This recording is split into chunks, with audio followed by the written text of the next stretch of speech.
President-elect Donald Trump asked a Georgia appeals court on Wednesday to end the criminal case against him in that state for attempting to overturn his 2020 election loss. Lawyers for Trump argued that his continued prosecution by Fulton County District Attorney Fani Willis would violate the U.S. Constitution as he prepares to return to the White House next month. His lawyers also argued that continuing to prosecute him would undermine his ability to govern. They urged the appeals court to remove Trump from the proceedings and to order a lower court judge to dismiss the case against Trump in its entirety. The other co-defendants can continue to press their appeal if Trump is removed from the case. A spokesperson for Willis did not immediately respond to a request for comment.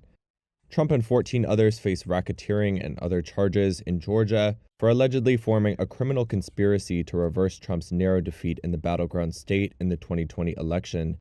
Trump has pleaded not guilty and has argued that the case, and others he has faced, were politically motivated attempts to damage his campaign. Federal prosecutors have already dropped 2 criminal cases against Trump based on a Justice Department policy against prosecuting a sitting president. South Korean President Yoon is now set to face an impeachment vote in parliament this weekend. On Tuesday, Yoon made a botched attempt to implement martial law, with parliament lifting the order only hours later. But that wasn't before a chaotic night that saw armed troops deploy near the National Assembly and clash with lawmakers. On Thursday, the country's opposition Democratic Party said they'll put up a vote Saturday evening over whether to impeach Yoon. The opposition needs at least 8 ruling party votes to pass the bill. His ruling party is divided, but has said it will oppose impeachment. If the bill passes, South Korea's constitutional court will decide on impeachment in up to 180 days. Also on Thursday, Yoon accepted the resignation of Defense Minister Kim Yong-hyun. Kim had recommended Yoon declare martial law on Tuesday, according to the Interior Minister, a senior military official, and the filing to impeach Yoon by opposition members. In a parliament hearing Thursday, Vice Defense Minister Kim Seon-ho said that his former boss had also ordered the deployment of troops. The vice minister also said he had been unaware of the martial law order until Yoon announced it. The martial law plan sought to ban political activity and censor the media. It sparked public anger in South Korea's streets and set off international concern. Yoon has been seen by Western leaders as a partner in the US-led effort to counter rising authoritarianism. On Wednesday, U.S. Secretary of State Anthony Blinken said he had not been informed about Yoon's plans in advance, while his deputy called it a serious mistake. Humans age faster in space, and this new research may find out why. Scientists could also find ways to slow down age-related health issues, all without having to use astronauts.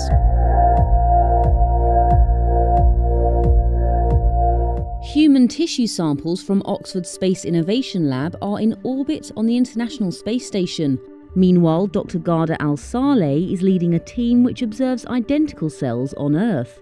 And we would be able, by comparing and analyzing the data coming from these 2 different organoids in the International Space Station and also on Earth, to be able to study the process of aging and the impact of the microgravity and the space in general on the aging process.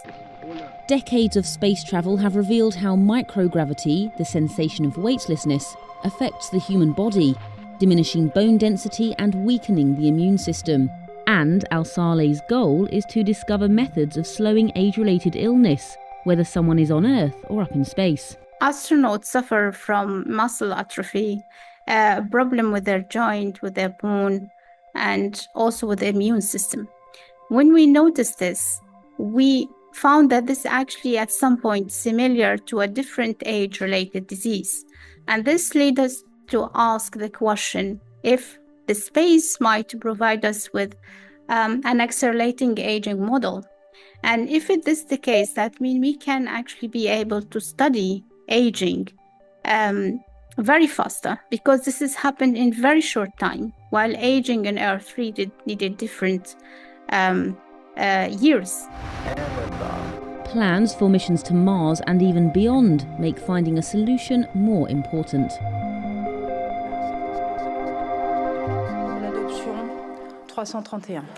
French opposition lawmakers brought the government down on Wednesday. throwing the European Union's second biggest economic power deeper into a political crisis. Prime Minister Michel Barnier lost the no-confidence vote after far-right and left-wing lawmakers teamed up on the motion. It's the first time a French government has lost a confidence vote since 1962.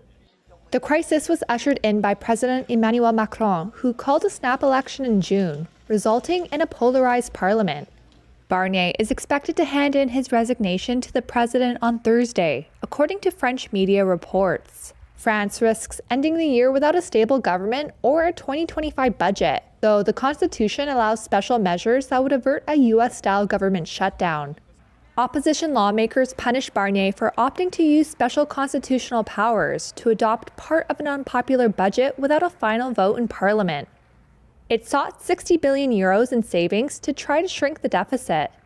Far-right National Rally Party leader Marine Le Pen. This budget doesn't just attack France, it takes French people hostage, she said. The European Union has already been reeling from the implosion of Germany's coalition government, with this turmoil weakening it even more. It all comes just weeks before US President-elect Donald Trump returns to the White House.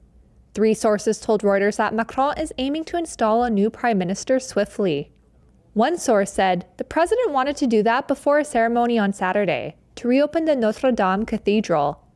Any new prime minister would face the same challenges as Barnier in getting bills, including the 2025 budget, adopted by a divided parliament.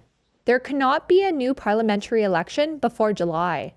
Macron's rivals say the only way to end the crisis is for him to resign, something he has so far shown little inclination to do.